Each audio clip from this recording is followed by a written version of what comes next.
11장에서 12장은요, 이스라엘의 왕권이 이 사울에서 다윗으로 이동하는 이야기들을 하고 있습니다. 이 이야기의 배경이 우리가 10장을 잠깐 살펴볼 필요가 있는데요.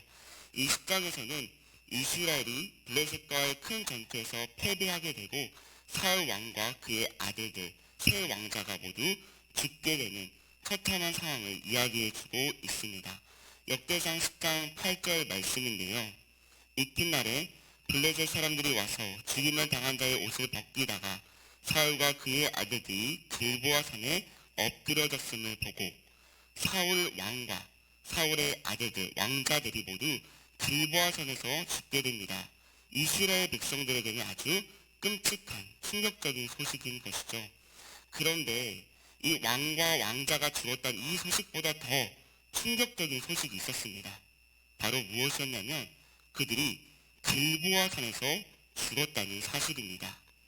이 사실이 정말 충격적이었죠. 왜냐하면요, 이스라엘 백성들에게 이 길보아 산은 굉장히 특별한 곳이었기 때문입니다.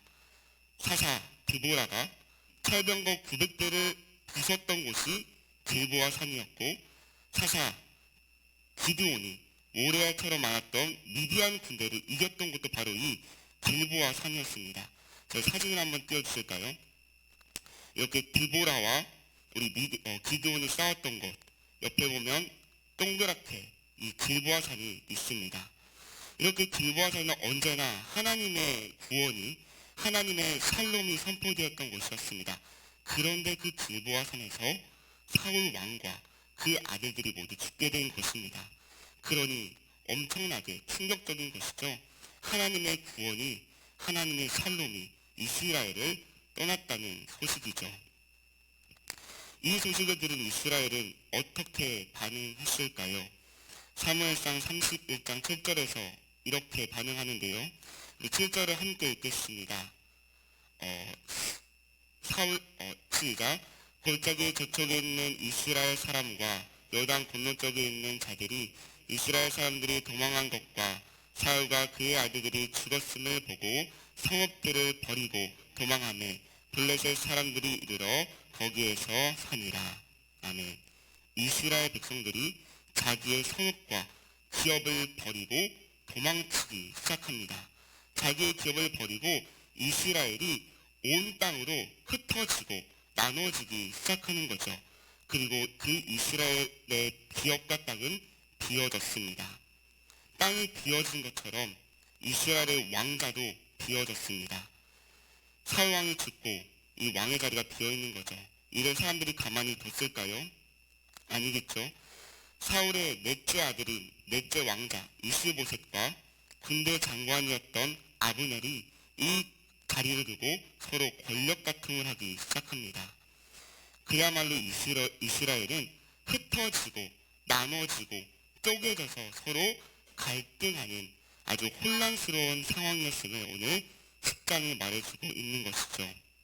그런데 그때에 그렇게 혼란스러운 상황에서 등장한 한 인물이 있었으니 그가 바로 다윗이었습니다. 정말 신기한 것은요, 언제 그랬냐는 듯이 이 다윗이 등장하자마자 온 이스라엘이 하나가 되기 시작한다는 겁니다. 오늘 역대상 11장 1절 말씀인데요. 우리 11장 1절 말씀을 함께 읽겠습니다. 시작. 온 이스라엘이 헤브론에 모여 다윗을 보고 이르되 우리는 왕의 가까운 혈족이니라. 아멘. 온 이스라엘이 다윗 앞에 모여 말하고 있는 것이죠. 당신이 우리의 왕이 됩니다. 온 이스라엘이 하나가 되었습니다. 각 지파의 용사들도요, 다윗을 돕겠다고 발벗고 나서기 시작하는 겁니다. 참 신기한 일이죠. 나눠지고 쪼개지고 흩어졌던 이스라엘이 다시 하나가 되기 시작합니다. 여기서 우리는 궁금해집니다. 어떻게 이스라엘이 다시 하나 될 수 있었을까요? 다윗의 뛰어난 성품, 그의 뛰어난 자질 때문인가? 오늘 우리가 이 하나됨의 비결이 궁금해지는 것이죠. 오늘 우리가 이 하나됨의 비결을 함께 집중해 보려고 합니다. 이 하나됨의 비결이 우리에게도 필요하기 때문이죠. 왜냐하면 우리의 삶 가운데서도 하나 되지 못해서 나눠지고 쪼개져서 겪는 고통들이 있기 때문입니다. 하나 되어야 할 가족이 나눠져서 고통스러울 때가 있습니다. 하나 되어야 할 교회가 찢어져서 서로 상처를 주기도 합니다. 하나 되어야 할 것이 하나 되지 못할 때 우리는 이스라엘처럼 무력해지고 서로 미워하며 서로 상처를 주는 모습만 남게 됩니다. 그래서 우리에게 이 하나됨의 비결이 필요합니다. 어떻게 하나 될 수 있을까요? 어떻게 하나님의 그 평강이 회복될 수 있을까요? 오늘 말씀을 통해 이 하나됨의 비결을 함께 발견하기를 소망합니다. 그 비결을 기대하며 오늘 본문인 11장과 12장을요 천천히 읽어나가기 시작하면요 은혜를 받기보다는 금세 눈과 머리가 아파옵니다. 왜냐하면 오늘 성경 본문의 많은 부분들을 용사들의 이름이 차지하고 있기 때문입니다. 12장으로 가시면 가세 지파의 용사들 그리고 베냐민 지파의 용사 누구누구 이름들로 가득 차 있습니다. 이 눈과 머리가 아파오는 거죠. 그러나 우리가 이 이름들을 한 번, 두 번, 세 번 읽다가 보면 우리는 이 11장, 12장의 구조를 발견하게 됩니다. 그 구조를 정리하면 이렇게 정리할 수가 있는데요. 이 앞에 그 구조를 한번 띄워주시죠. 네, 이렇게 완벽한 대칭 구조로 마치 햄버거 모양, 샌드위치 모양의 이런 구조로 되어 있습니다. 이 구조에서요, 가장 중요한 부분이 어디일까요? 샌드위치의 가장 중요한 거는 그 가운데 있는 패티죠. 그래서 이 X 부분, 빨간색, 이 부분이 오늘 이 본문에서 가장 중요한 핵심을 담고 있습니다. 광야 요새에서 다윗에게 돌아온 용사들의 이야기에 이 하나됨의 비결이 담겨져 있는 것이죠. 그래서 오늘 이 본문을 중심으로 함께 살펴보고자 합니다. 다윗이 사울왕을 피해 광야로 도망쳤습니다. 넓은 광야로 도망간 이 다윗을요, 사울왕이 포기했을까요? 안 했을까요? 포기하지 않습니다. 넓은 광야로 도망갔는데 절대로 포기하지 않는 겁니다. 대서양을 건너, 태평양을 건너, 인도양을 건너서라도 다윗이 가는 것은 무조건 따라가서 무조건 잡으러 가는 것이 바로 이 사울 왕인 것이죠. 그래서 다윗을 사울은 매일매일 찾습니다. 사무엘상 23장 15절 말씀입니다. 사울이 매일 다윗을 찾았더라. 다른 부분이네요. 네. 자, 다른 부분 찾는 것 같습니다. 사울이 매일 다윗을 찾습니다. 그를 매일매일 찾습니다. 매일매일 다윗을 찾다 보니 사울왕은 어느샌가 다윗을 찾는 전문가, 선수가 됩니다. 냄새만 맡아도 다윗이 어디 있는지 알게 되는 것이죠. 그래서 결국에 마침내는요, 수천 명의 군대를 이끌고 다윗을 포위하고 다윗을 거의 잡기에 이르릅니다. 다윗의 숨통이 저려오기 시작합니다. 만약 성도님들이 다윗이 되신다면 하루라도 광야에서 잠을 편히 잘 수 있을까요? 없을까요? 잠을 잘 수가 없는 겁니다. 언제 사울이 올지 모르는 이 상황 가운데 다윗은 언제나 의심하고 언제나 긴장합니다. 저기 멀리서 오는 저 아리따운 여자가 인사를 할 때 사울의 첩자가 아닐까? 탐마트에서 계산을 할 때 저 아줌마가 이 석관중학교 양요한 전도사가 사울의 첩자는 아닐까? 스파이는 아닐까? 언제나 의심을 하게 되는 겁니다. 그렇게 도망 다니던 어느 날 저 멀리서 한 무리의 군인들이 다윗에게 다가오기 시작합니다. 그들이 누구였을까요? 12장 16절인데요. 베냐민과 유다 자손 중에서 요새에 이르러 다윗에게 나오매 누구였냐면 베냐민과 유다 지파의 병사들이 다윗에게 다가오고 있는 겁니다. 다윗의 우리가 당신을 돕고 싶습니다. 당신의 편이 되고 싶습니다. 반가운 일인 것 같습니다. 그런데 잠깐 생각해 보시죠. 베냐민 지파는요, 누구의 지파일까요? 맞습니다. 바로 베냐민 지파는 사울 왕의 지파입니다. 왕족 지파, 왕과 가장 가까운, 왕의 군대와 가장 긴밀한 지파가 오늘 다윗을 찾아온 겁니다. 어제까지만 해도 사울왕 옆에 꼭 붙어서 너를 죽이겠다고 쫓아왔던 지파가 바로 이 베냐민 지파였습니다. 어제의 적이 오늘의 동지가 되고 싶다고 다윗을 찾아온 것이죠. 그러니 다윗 의심할까요? 의심 안 할까요? 당연히 의심이 되는 겁니다. 수상한 겁니다. 이상한 냄새가 나는 겁니다. 다윗은 만약에 자기가 안전하게 살기 위해서는 어떻게 하는 것이 가장 좋은 방법이겠습니까? 자신의 거처를 알게 된 그들을, 언제든지 사울에게 자신을 팔 수 있는 그들을 이 자리에서 죽이는 것, 없애는 것이 다윗이 자신의 목숨을 구할 수 있는 유일한 안전한 방법입니다. 다윗도 이것을 알고 있었습니다. 그래서 이들에게 다윗이 이렇게 말합니다. 오늘 17절인데요. 제가 읽겠습니다. 하반절입니다. 너희가 나를 속여 대적에게 넘기고자 하면 내 손에 불의함이 없으니 우리 조상들의 하나님이 감찰하시고 책망하시기를 원하노라 하네. 아멘. 다윗이 말하는 거죠. 너희가 사울 왕의 지파가 아니냐. 너희가 언제든지 나를 사울 왕에게 팔 수 있는 것이 아니냐. 다윗이 그들을 의심합니다. 그들을 도저히 받아들일 수가 없습니다. 그들과 하나 될 수가 없는 겁니다. 불가능한 거죠. 너무나 이것은 당연한 일이었습니다. 다윗과 베냐민 지파 사이에 있는 이 간극을 무엇이 해결할 수 있을까요? 사울 왕으로부터 시작한 미움과 증오, 이들을 나는 의심과 이 분노를 과연 누가 해결할 수 있을까요? 그 답이요, 오늘 18절에서 등장합니다. 우리 18절을 우리 함께 읽겠습니다. 우리 노란색 글씨 있습니다. 시작. 그때의 성령이 30명의 우두머리 아미새를 감싸시니 이르되 다윗이여 우리가 당신에게 속하겠고 이새의 아들이여 우리가 당신과 함께 있으리니 원하건대 평안하소서.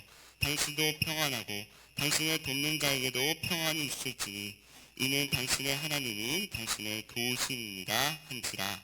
아멘. 다윗과 베냐민 지파 사이에 누가 임하십니까? 성령님이 임하십니다. 도저히 하나가 될 수 없는 그들, 의심하고 미워하며 목숨을 노리고 있는 그 원수 사이에 성령 하나님이 임하십니다. 성령님이 임하고 통치하시자 그들 사이에 평안이 선포가 되는 것이죠. 우리 18절을 다시 한번 노란색 글 다시 한번 보겠습니다. 원하건대 평안하소서. 당신도 평안하고 당신과 함께 있는 자들도 샬롬 평안하라. 오늘 다윗에게 평안이 선포됩니다.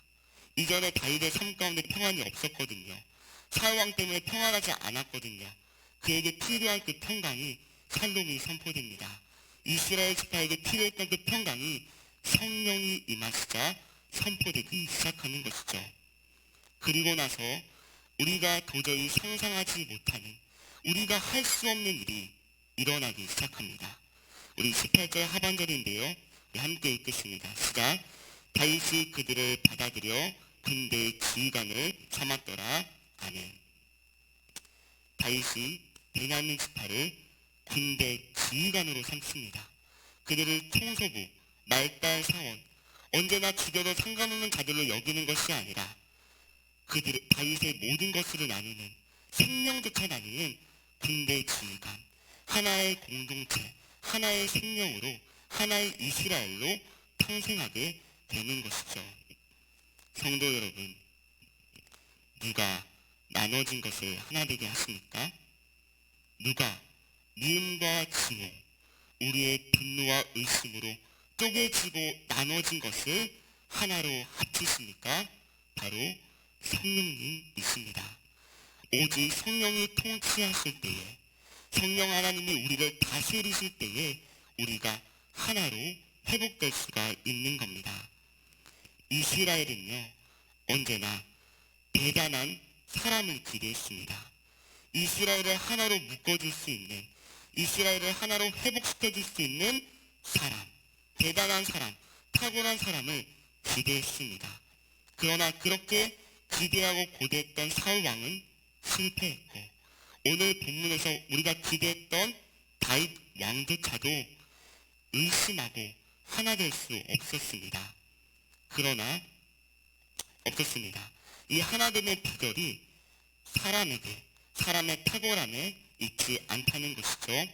그러나 오직 성령이 임하실 때에, 성령이 통치하실 때에 우리가 하나 될 수 있고 하나로 회복될 수 있다고 오늘 성경이 분명히 말해주고 있는 겁니다. 성도 여러분, 우리의 삶 가운데서도 나눠진 것들이 있지 않습니까? 나눠지고 찢어져서 고통스러운 것들이 있습니다. 우리의 직장 가운데 나눠짐으로 우리에게 고통이 있습니다. 우리의 가정이 찢어짐으로 슬픔이 있습니다. 하나 되어야 할 교회가 나눠짐으로 상처가 있습니다. 그러니 지금이 우리가 성령님을 구할 때입니다. 우리가 성령님의 통치하심을 온전히 바랄 때입니다. 어떤 사람의 탁월함을 기대하는 것이 아니라, 사람의 무엇을 기대는 것이 아니라 오직 십자가 위에서 원수의 모든 것들을 해결하신 그 그리스도의 영이신 성령이 우리를 통치하시기를, 성령이 우리를 주관하시기를 우리가 바라고 기대해야 되는 것입니다. 그때에 우리가 성령 안에서 하나 되고 서로를 섬기며 피차를 용서하는 하나가 되는 놀라운 역사가 일어나게 되는 것이죠. 그러니 오직 성령의 통치를 구하시는 성도님들 되시길 소망합니다. 나눠지고 찢어진 나의 마음에, 우리의 가정에, 직장의 교회에 성령이 통치하시기를 기도하시고 구하시길 소망합니다. 오늘 성령이 통치하시자 이스라엘이 하나로 뭉쳐지기 시작했습니다. 각 지파의 용사가 뭉쳐져서 하나의 커다란 군대가 되었습니다. 그 모습을 22절에서는 이렇게 말하고 있는데요. 우리 함께 읽겠습니다. 그때의 사람이 날마다 다윗에게 돌아와서 돕고자 하여 큰 군대를 이루어 하나님의 군대와 같았더라. 아멘. 하나가 되자 다윗의 군대가 아니라 하나님의 군대가 됩니다. 성도 여러분, 성령님이 통치하시는 우리의 가정은 하나님의 군대가 될 것입니다. 이를 믿으십니까? 성령이 통치하시는 우리 석관중앙교회는 사람의 군대가 아닌 하나님의 군대가 될 것입니다. 이를 믿으십니까? 하나님의 사랑이 선포되고 하나님의 평화가 샬롬이 선포되는 하나님의 군대, 하나님의 가정, 하나님의 교회가 될 것입니다.